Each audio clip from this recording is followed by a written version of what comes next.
Hi friends, ఎలా ఉన్నారు అందరూ? బాగున్నారా? నేను కూడా చాలా బాగున్నాను. నేను మీకోసం ఇవాళ ఇక్కడ కెనడాలో స్నో స్టార్మ్ ఉందండి. సో, స్నో ఎలా పడుతుంది, స్నో కుప్పలు ఎలా ఉన్నాయో మీకు ఇప్పుడు నేను చూపివ్వబోతున్నాను. Just a second. చూడండి స్నో ఎలా పడుతుందో.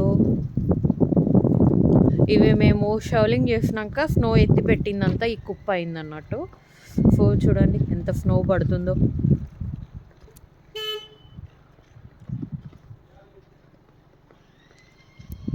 అక్కడ స్నో షవలింగ్ చేస్తున్నారు పిల్లలు అందరు. ఇక్కడ స్నోలో షవలింగ్ చేయడం అంటే అందరికీ చాలా నచ్చుద్ది. కొంచెం చాలా నచ్చడం కాదు, ఫస్ట్ ఆఫ్ ఆల్ అందరూ ఆడుతూ షవలింగ్ చేస్తారు.